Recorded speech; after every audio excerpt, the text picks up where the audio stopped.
नमस्कार, दिल्ली दरबार में आपका सभी का स्वागत है। मैं हूं आपके साथ मीमांसा मलिक। अगर आप देश की राजधानी में रहते हैं तो ये एक तरह की गारंटी है कि आपको हर जरूरी सुविधा मिल रही होगी।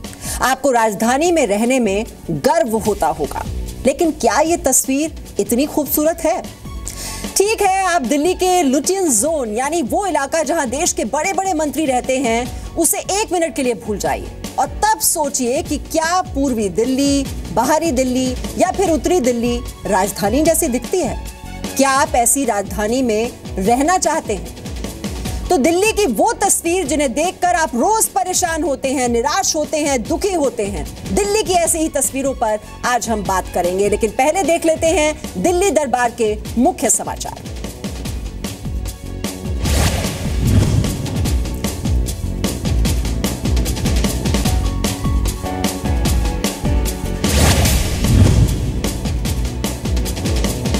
एमसीडी चुनाव में टिकट बंटवारे के लिए बीजेपी ने 3000 नाम किए शॉर्टलिस्ट। 33,000 लोगों ने किया था आवेदन।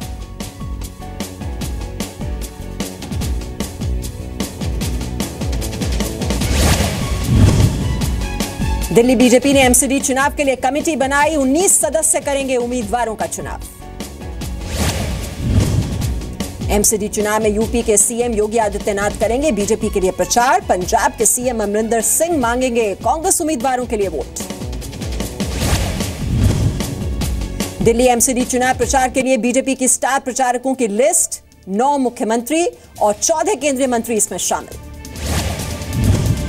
एमसीडी चुनाव में जेडीयू भी मैदान में। बिहार के सीएम नीतीश कुमार भी करेंगे अपने उम्मीदवारों का प्रचार। समाजवादी पार्टी के उम्मीदवार भी लड़ रहे हैं दिल्ली में एमसीडी का चुनाव। यूपी के पूर्व सीएम अखिलेश यादव करेंगे रैली।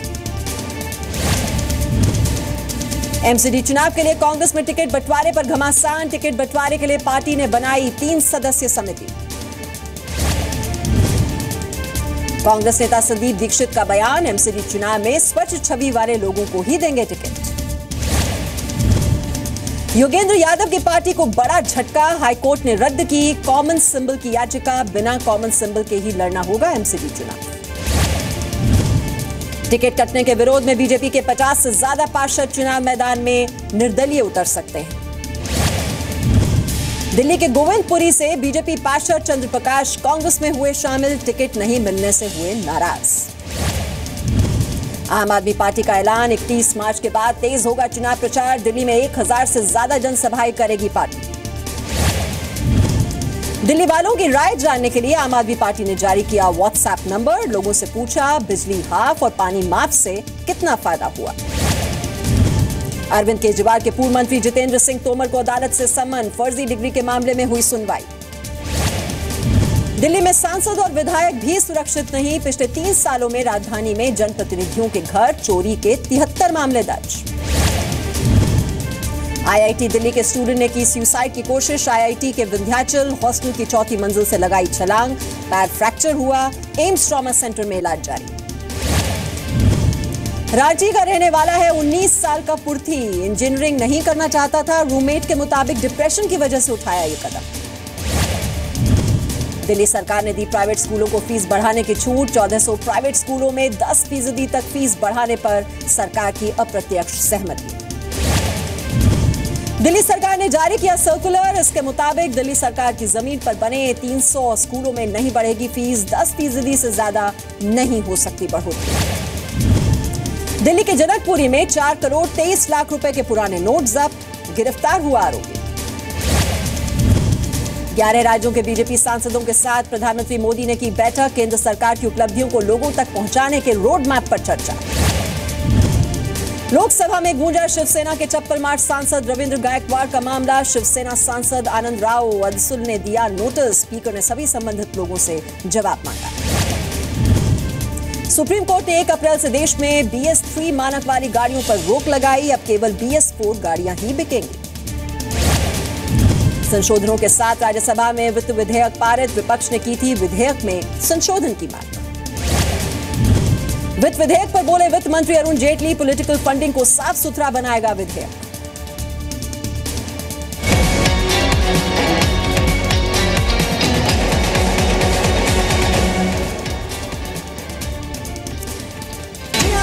ज्यादा मुख्यमंत्री, 14 से ज्यादा केंद्रीय मंत्री दिल्ली में चुनाव प्रचार करने वाले हैं। इससे आप समझ जाइए कि दिल्ली नगर निगम का चुनाव हर राजनीतिक दल के लिए कितनी अहमियत रखता है।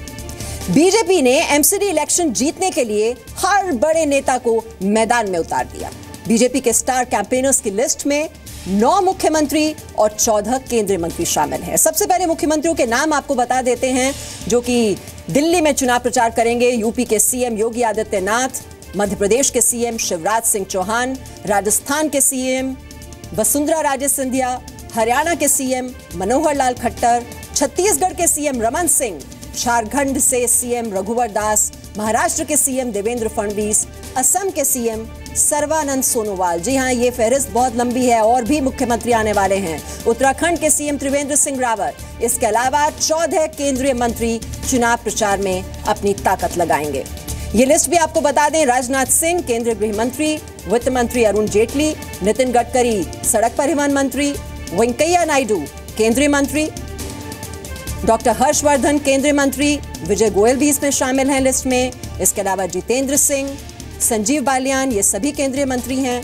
स्मृति ईरानी, कलराज मिश्र, राधा मोहन सिंह, रविशंकर प्रसाद, ये सभी केंद्रीय मंत्री भी दिल्ली में यहां पर अपनी पूरी ताकत लगा देंगे दिल्ली नगर निगम के चुनाव में। अब जरा नजर डाल लीजिए एमसीडी चुनाव में राहुल की जो स्टार टीम है। अजय माकन दिल्ली कांग्रेस अध्यक्ष हैं। इसके अलावा कैप्टन अमरिंदर सिंह जो कि पंजाब के अभी नए मुख्यमंत्री बने हैं, और पंजाब के कैबिनेट मंत्री नवजोत सिंह सिद्धू भी यहां पर दिल्ली में प्रचार के लिए आएंगे। और केजरीवाल की जो टीम है वो भी पीछे नहीं रहने वाली, वो भी जरा नाम देख लीजिए आप। मनीष सिसोदिया जो कि डेप्यूटी सीएम है दिल्ली के, वो भी चुनाव प्रचार करेंगे। कैबिनेट मंत्री कपिल मिश्रा भी होंगे, दिल्ली में चुनाव करेंगे, प्रचार के लिए आएंगे। आशीष तलवार जो कि आम आदमी पार्टी के नेता हैं, वो भी दिल्ली नगर निगम के लिए चुनाव प्रचार करेंगे। है प्रीत जहाँ की रीत सदा, मैं गीत वहाँ के गाता हूँ।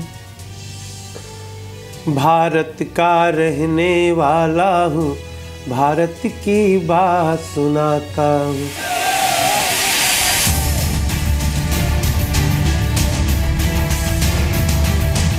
ये सरकार पूरी तरह गरीबों को समर्पित है। आपका विकास, सर्वांगीण विकास, जो भारत को छेड़ता है, भारत उसे छोड़ता नहीं है, ये सारी दुनिया को समझे। उत्तर प्रदेश विकास के अंदर नंबर 1 बने।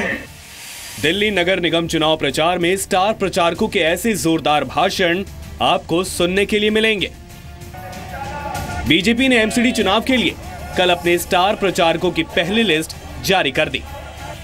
पहली लिस्ट में बीजेपी ने 53 लोगों के नाम दिए हैं, जिसमें 9 राज्यों के सीएम और 14 केंद्रीय मंत्री शामिल हैं।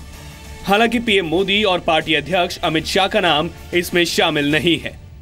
उसमें कई चीफ मिनिस्टर्स का नाम है, क्योंकि चीफ मिनिस्टर्स हमारे बहुत अच्छा कर रहे हैं अपने अपने प्रदेशों में। तो ऐसे में चूंकि योगी आदित्यनाथ जी का नाम अभी बिल्कुल नया है, और नया उन्होंने कार्य भी शुरू बहुत धमाकेदार अंदाज में शुरू किया है। लीगल लोगों को, लीगल काम करने वालों को बढ़ावा, इलीगल काम करने वालों को रोकना चर्चा का विषय बन गया है, और वो रहेंगे, वो भी एक दिन प्रचार करने आएंगे। कांग्रेस और आम आदमी पार्टी भी एमसीडी चुनाव की तैयारियों में पीछे नहीं है। कांग्रेस ने अपने स्टार प्रचारकों की लिस्ट तो जारी नहीं की, लेकिन पंजाब के सीएम सरदार अमरिंदर सिंह के स्टार प्रचारक बनाए जाने की बात सामने आ रही है। बड़े बड़े हमारे लीडर्स भी बिल्कुल इन्वॉल्व रहेंगे, और जैसे कल ही हम कैप्टन अमरिंदर साहब की एक रैली कर रहे हैं, एक उनका लिए एक सिविक रिसेप्शन कर रहे हैं। लेकिन हमारा जो फोकस है वो बिल्कुल माइक्रो लेवल पर रहेगा, बिकॉज हम इसको माइक्रो लेवल पर इस चुनाव को लड़ना चाहते हैं। जबकि आम आदमी पार्टी की कमान खुद सीएम अरविंद केजरीवाल के हाथ में होगी। सभी दल चुनाव जीतने के लिए रणनीति तो बना रहे हैं, लेकिन लोगों की समस्याएं जस की तस क्यों बनी हुई हैं? ये सवाल दिल्ली की जनता पूछ रही है। क्या ये राजनीतिक पार्टियां ये बताएंगी? अगर इन्होंने काम किया है तो फिर स्टार प्रचारकों की जरूरत क्यों पड़ती है? निवृत्ति मोहन के साथ ब्यूरो रिपोर्ट, जी मीडिया, दिल्ली।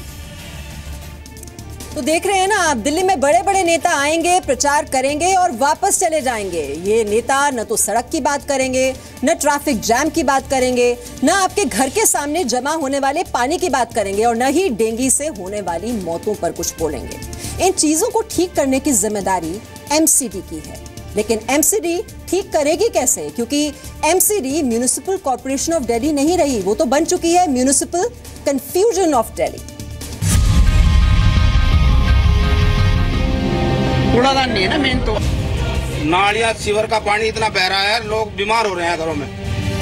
पाइपलाइन सब टूटी पड़ी है। नेता तो आते हैं, बस झक मार के चले जाते हैं। बोलते हैं कि पहले इलेक्शन में हमें जिताओ, उसके बाद हम ये तुम्हारी करवाएंगे।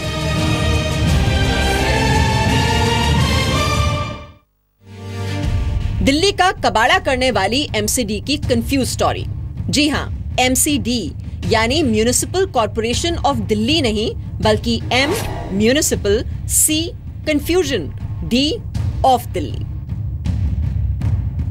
एमसीडी की ये परिभाषा अजीब लग रही होगी, लेकिन सच्चाई यही है। दिल्ली वालों को एमसीडी के विस्तार के नाम पर तीन सिविक एजेंसियां दे दी गई, लेकिन बजट और मुसीबतें बढ़ती गईं। राजधानी के लोगों के पास अब तीन एमसीडी हैं, लेकिन समस्याएं 3 गुनी हो चुकी हैं। कूड़ादान नहीं है ना मेन तो। अगर कूड़ादान होगा तो फिर वो बाहर तो इसीलिए बैठे। बातें तो करने के लिए, निभाने के लिए तो वो जिगर चाहिए। मेरे बच्चे बीमार पड़े हुए हैं, लड़का एक बीमार है, एक लड़का खत्म हो गया। पूरा घर के सामने मेरा कूड़ा रहता है, खाना दरवाजे पे खाते हैं, वहाँ कूड़े का ढेर लगा रहता है। आम पार्टी की सरकार, केजरीवाल की सरकार बिल्कुल निकम्मी। पानी से थोड़ा होता है, गली का लिकास भी तो होना चाहिए। किसी के रिश्तेदार आते, कोई आता परेशान होता है, बड़े बूढ़ा कोई गिर जाए, लग जाए चोट। एमसीडी की कंफ्यूजन वाली स्टोरी से दिल्ली वालों का क्या नुकसान है, ये आपको सिलसिलेवार समझाते हैं। दिल्ली नगर निगम यानी एमसीडी का चुनाव है। 23 अप्रैल को वोट डाले जाएंगे। पूरी दिल्ली तैयार है। एक बार फिर नेता आपके घर और दुकानों पर आएंगे, वादे करेंगे, वोट मांगेंगे। लेकिन कई साल से बदहाल तस्वीर क्यों नहीं बदली, इसका कोई जवाब या हिसाब किताब नहीं देंगे। मगर हम दिल्ली दरबार में आपको दिखाएंगे कि 3 एमसीडी बनने के बावजूद देश की राजधानी पहले से ज्यादा बदहाल क्यों हो गई। दिल्ली नगर निगम में आपका काम क्यों नहीं होता और 3 नगर निगम बनने से दिल्ली वालों को क्या मिला। अलग अलग हिस्से हैं कॉरपोरेशन के। अब जैसे 3 बन गई, ईस्ट दिल्ली है तो वहाँ जाहिर है क्योंकि रेवेन्यू जनरेशन कम है as compare to south corporation और इवन नॉर्थ कॉरपोरेशन, तो वहाँ लगता है कि जो डेवलपमेंटल वर्क्स हैं वो उस एक्सटेंट तक सफ़र करते हैं। तो ये डायल्यूशन ऑफ अथॉरिटी से इम्प्लीमेंटेशन ऑफ प्रोजेक्ट्स में बहुत फ़र्क आ रहा है। एमसीडी की एक चीज़ समझिए, क्योंकि ये हर दिल्ली वाले से जुड़ी बड़ी और बुनियादी खबर है। एमसीडी का बड़ा सच जानने के लिए आपको 5 साल पीछे जाना होगा। दरअसल 5 साल पहले दिल्ली नगर निगम की बनावट आसान हुआ करती थी, जिसे आप आसानी से समझ सकते थे। एमसीडी बेहतर ढंग से काम करे, इसके लिए 2012 में दिल्ली की शीला सरकार ने एमसीडी को 3 भागों में बांट दिया। बंटवारे के बाद एमसीडी को 3 हिस्सों में बांट दिया गया। पूर्वी दिल्ली नगर निगम, उत्तरी दिल्ली नगर निगम, दक्षिणी दिल्ली नगर निगम। एमसीडी के बंटवारे के समय इस बात का दावा किया गया था कि सिविक एजेंसी के 3 हिस्सों में बंटने के बाद लोगों के काम आसान हो जाएंगे, विकास को रफ्तार मिलेगी और सबसे बड़ा दावा तो ये किया गया था कि इससे लोगों को मिलने वाली सुविधाओं को रियल टाइम चेक किया जाएगा। चालान करने की, जुर्माना करने की ये कैपेसिटी एमसीडी के पास है, दिल्ली गवर्नमेंट के पास नहीं है। नक्शे बनते हैं, दिल्ली में हर आदमी को मकान बनाना है तो नक्शे के पावर भी एमसीडी के पास है। साफ़ सफाई एमसीडी के पास है।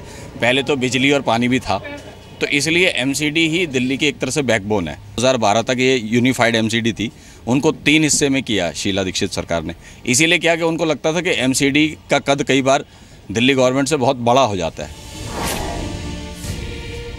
2012 में यूनिफाइड एमसीडी का बजट तकरीबन 6,691 करोड़ रुपए था, लेकिन 3 टुकड़ों में बंटने के बाद आज 5 साल बाद एमसीडी का बजट 15,000 करोड़ से ज्यादा यानी तकरीबन 2.5 गुना हो गया है।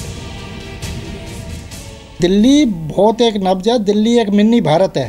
और दिल्ली के लोग जागरूक हैं और वो अपने मत का भली भांति प्रयोग करना जानते हैं कि हमें किस पार्टी को देना है, वोट देना और किस पार्टी को वोट नहीं देना। पहले एमसीडी के इलेक्शन में कोई केंद्रीय स्तर पे ज़्यादा वो नहीं होता था, लोकल बॉडी या चुनाव प्रदेश लेवल के अधिकारी और प्रदेश लेवल के जो पार्टियों के पदाधिकारी होते थे वही सारी चुनाव की बागडोर संभालते थे। एमसीडी को 3 हिस्सों में बांट दिया गया तो दफ्तर से लेकर बजट और इलाकों तक का बंटवारा हो गया और तीनों निगमों के लिए अलग से बजट बनने लगा। दावा किया गया कि लोगों को परेशानी कम होगी, जिसमें 2017-18 में अकेले नॉर्थ एमसीडी का बजट 7,199 करोड़ का है। साउथ एमसीडी का बजट 4,643 करोड़ रुपए है और ईस्ट एमसीडी का बजट 3,822 करोड़ रुपए का है। इन आंकड़ों को देखकर आप समझ सकते हैं कि 2012 में जिस यूनिफाइड एमसीडी का बजट 6,000 करोड़ के करीब था, वहां 2017 में सिर्फ नॉर्थ एमसीडी का बजट 7,000 करोड़ के पार हो गया। सवाल है कि जो लोगों को सिविक कम्युनिटीज़ हैं, लोगों के बच्चों के स्कूल हैं, लोगों को हेल्थ सर्विसेज हैं, लोगों को सड़क, बिजली, पानी, छोटी छोटी जो सहूलतें हैं जिससे वो एक अच्छी ज़िंदगी जी सकें। निश्चित रूप से ये जो पार्टीज हैं, इन लोग पार्टीज़ का साख का सवाल इसलिए है कि ये लोगों की अपेक्षाओं को पूरा करने में सफल है या नहीं है। ये आईना, ये चुनाव मुझे लगता है दिल्ली का चुनाव दिखाएगा इन पार्टियों को। दिल्ली में केंद्र, दिल्ली सरकार और एमसीडी की सत्ता की वजह से 85% इलाकों में समानांतर काम होता है, यानी हर काम एक दूसरे संस्थान से जुड़ा होता है। सब गोलमाल है, सब कंफ्यूज हैं, कौन सा काम कहां होना है, कैसे होना है, किसी को कुछ पता नहीं है। जो काम एक एमसीडी आराम से कर रही थी, वो काम अब 3 एमसीडी मिलकर कर रही हैं। और हो क्या रहा है? सिर्फ और सिर्फ समस्याएं बढ़ रही हैं। दिल्ली की तस्वीर बिगड़ती जा रही है।